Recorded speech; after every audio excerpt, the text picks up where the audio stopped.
Millions of golden, fragrant panettones are produced every year in Italian factories to meet the huge demand during the Christmas season and beyond. Their fluffy texture, delicate aroma, and unique flavor have made them a symbol of holiday tradition all over the world. But what makes this sweetbread so special? To find out, we'll step inside the production line of a traditional Italian bakery and discover how the most challenging bread in the world is made. It all starts at the very beginning of the factory, the arrival of the raw ingredients. Trucks unload tons of supplies at automated docks. Type 0 flour, as fine as powder, is stored in massive silos that keep it perfectly dry and ready for action. This detail is key. It's what gives the panettone its soft yet firm crumb, strong enough to hold fruit and butter without falling apart. Extra fine sugar is kept in temperature-controlled warehouses so it dissolves quickly and doesn't affect the texture. Fresh butter stays in refrigerated chambers, and pasteurized egg yolks arrive in sealed containers, ready to give the panettone its creamy richness. Candied fruits, orange, citron, and sultana raisins are carefully inspected. Even the orange cubes are checked to ensure they measure exactly 9 by 9 millimeters, so every bite has the perfect contrast. But how can a factory guarantee the same flavor across such massive production? The answer lies in technology. Sensors and automated control systems analyze each batch. They measure the flour's moisture, check the purity of the sugar, and monitor the butter's temperature. If anything is even slightly out of range, it's immediately rejected. That's how millions of panettones achieve identical quality and flavor. Something almost impossible to replicate in a small artisanal workshop. At the heart of panettone lies a very special ingredient, the sourdough starter known as lievito madre. In the factory, this living culture is nurtured in huge stainless steel fermenters, always kept at a steady temperature of about 26 degrees Celsius. And it's not just another ingredient. The sourdough is a living organism, responsible for the bread's slight tang and, most importantly, for a fermentation process that can last several days. To keep it active, it must be refreshed 3 times in a row. Each refresh is like feeding it. 1 kilo of starter is mixed with 1 kilo of flour and water, reaching about 48% hydration. Then it rests for a few hours until the yeast strengthens and develops its full potential. Think of the sourdough as the core of an assembly line. If it fails, nothing works. That's why industrial production carefully preserves strains with decades of history, constantly replicated to avoid any variation. From each batch, part is used for the day's panettone, while another portion is saved to keep the cycle alive, ensuring that tradition is never broken. With the sourdough ready, the first major step begins: kneading. In industrial mixers with robotic arms, the starter is combined with flour, water, and an initial amount of sugar. The process starts slowly to blend the ingredients without overheating the dough, which could damage the gluten network. Then the speed increases for about 15 minutes, forming the elastic mesh that will act as the invisible skeleton of the panettone during proofing and baking. At this stage, the egg yolks are added, but not all at once. The first portion moistens the dough, and the second goes in once the gluten is fully developed. Butter is added at the end, with an extra 5 minutes of kneading to ensure it melts evenly and gives the dough its signature softness. The result is an intensely yellow, sticky dough, very different from ordinary bread. A clear sign that everything is on the right track. To confirm, a small sample, about 500 grams, is placed in a fermentation chamber at 27 degrees Celsius. This portion serves as an indicator.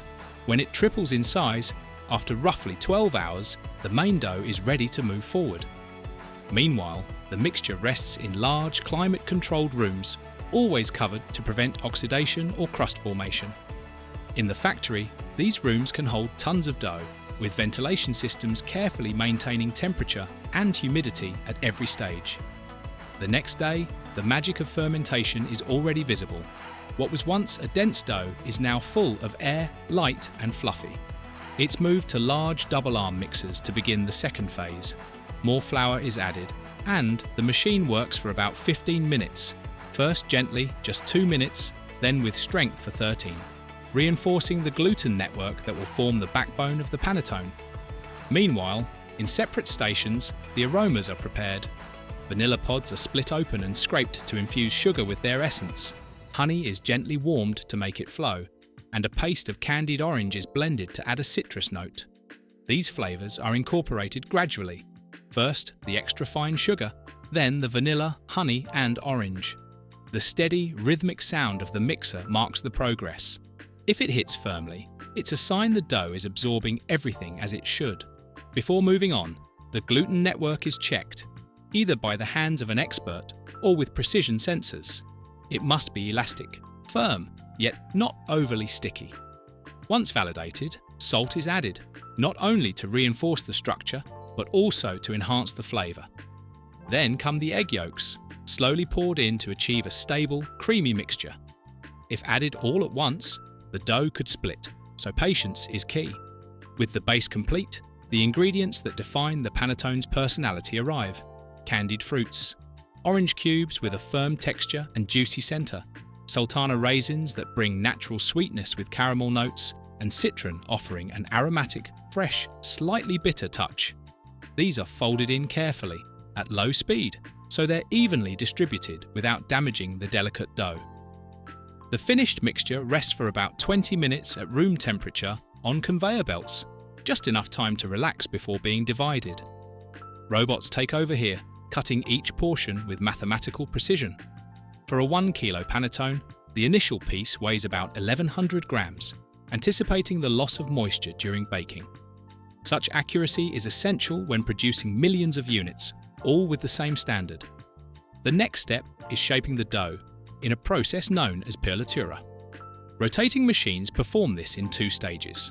First, they mold an initial shape, then consolidate the tension toward the center, ensuring the panettone rises evenly in the oven.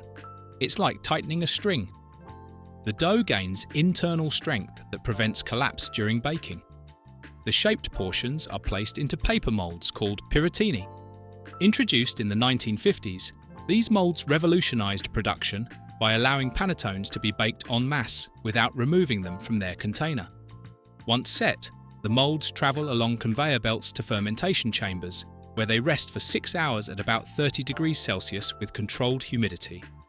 This extra time isn't a whim.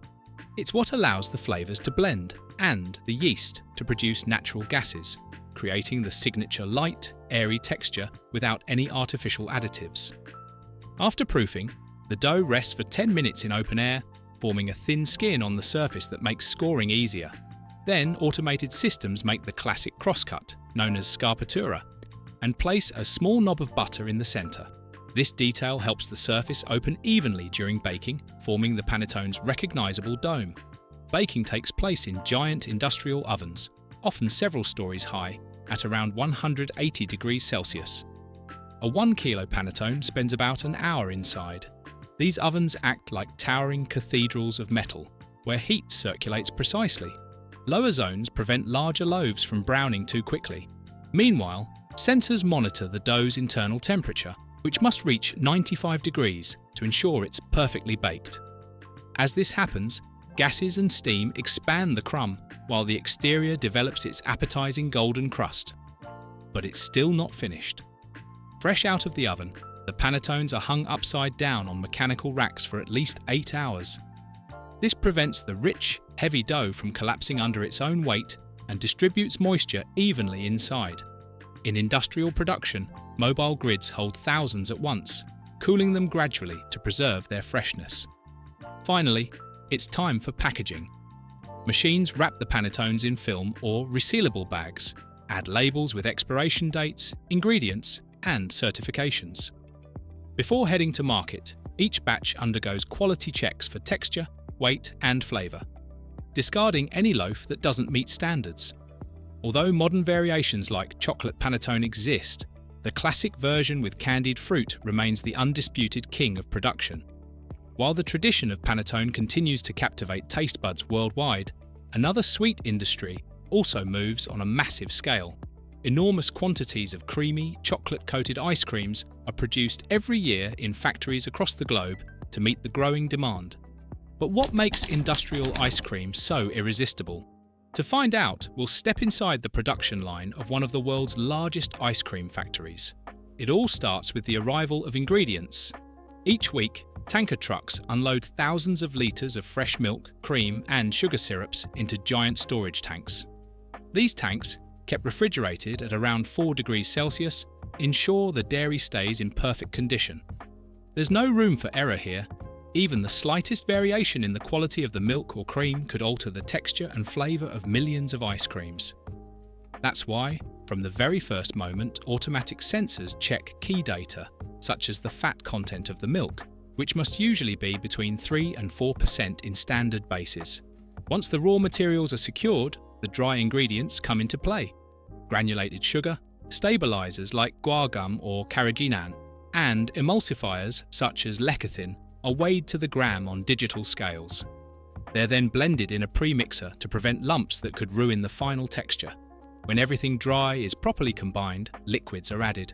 Whole milk and cream flow directly from the tanks through pumps, while large industrial paddles or high-speed mixers churn the blend vigorously. In 10 to 20 minutes, a completely uniform base is ready, and in a large factory, each batch can weigh several tons. This dairy base is the foundation of any ice cream. Stabilizers keep ice crystals under control, preventing the product from feeling gritty on the palate.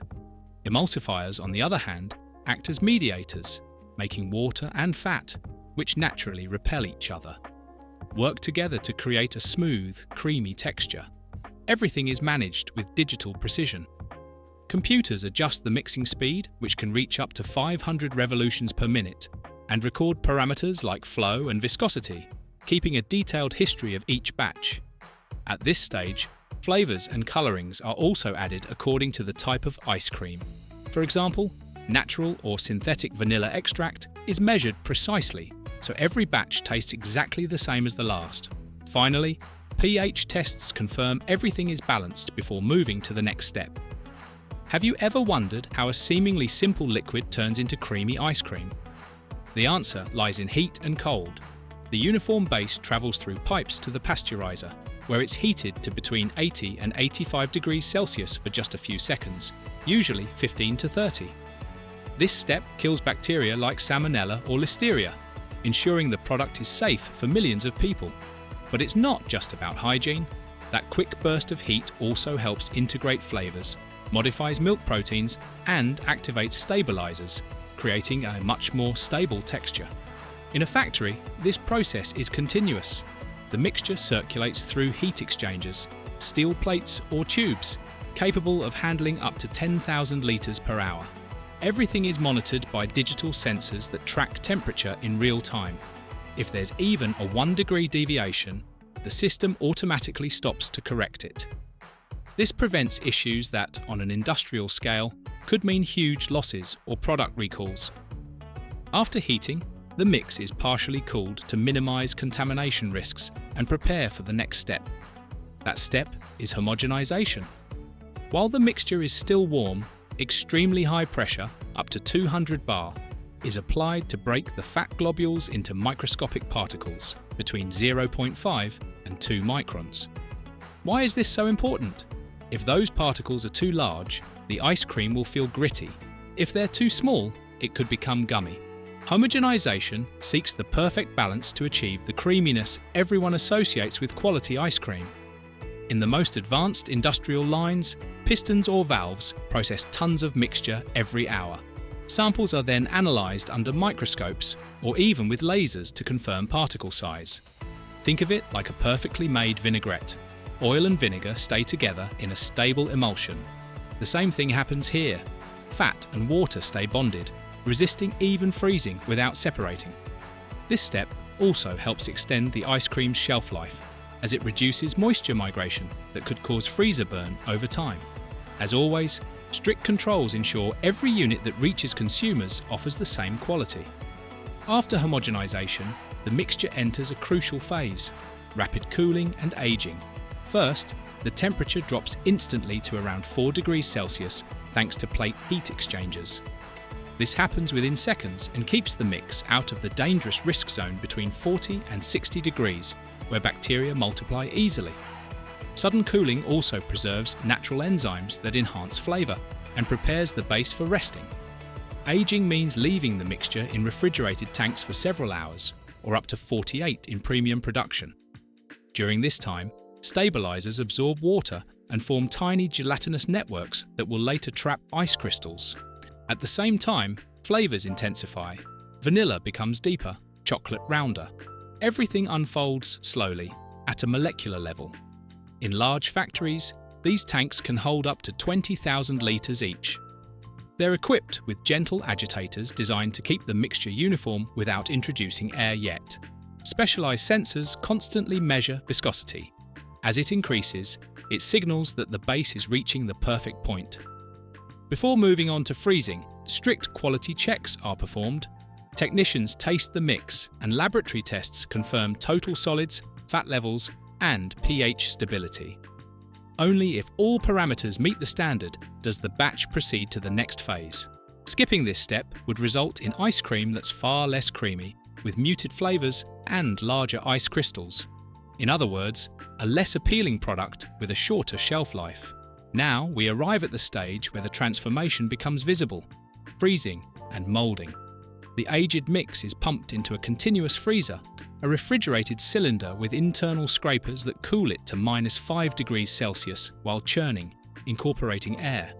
This process, known as overrun, can double the ice cream's volume, creating lightness by trapping bubbles that act as cushions between ice crystals.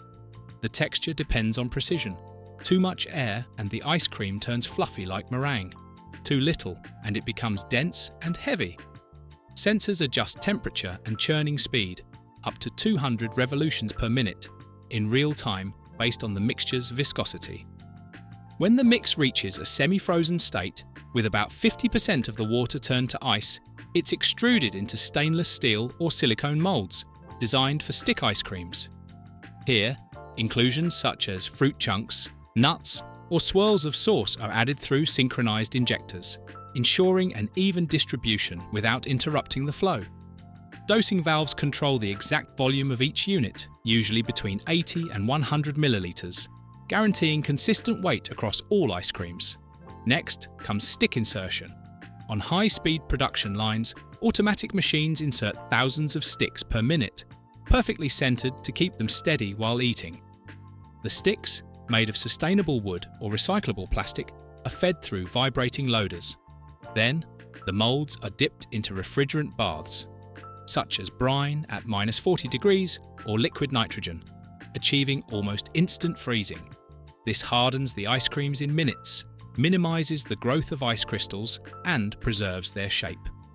The entire process, from filling to final freezing, takes less than 10 minutes per batch, allowing up to 40,000 units per hour, while controls prevent overfreezing that could make them brittle.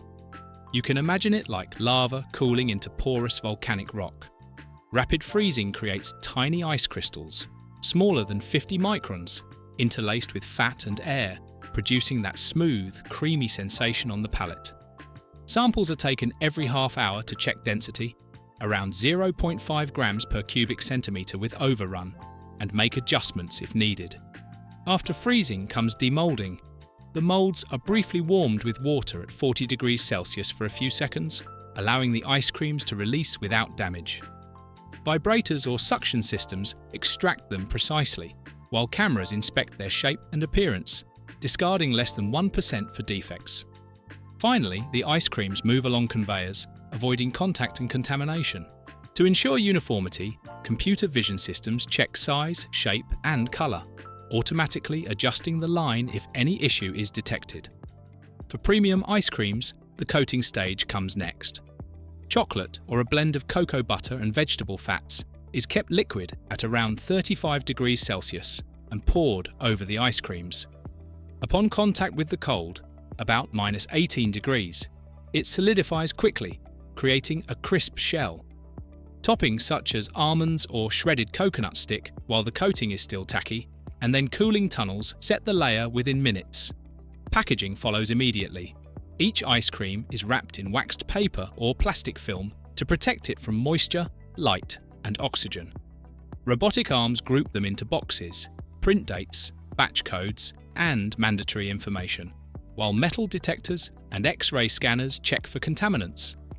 Weighing systems confirm net weight, ensuring precision. Finally, the ice creams are stored at -18 degrees or below, with humidity control and batch rotation. Refrigerated trucks maintain the cold chain until they reach supermarkets, distribution centres, or export destinations. And that's what the production line looks like from the inside for two beloved products, Panettone and ice cream. Tell me, what did you think of these processes? I'll be reading your comments. If you enjoyed the video, click the like button and don't forget to subscribe to the channel. In the screens you'll see next, there are more videos you might find interesting. Go ahead and watch one. See you next time.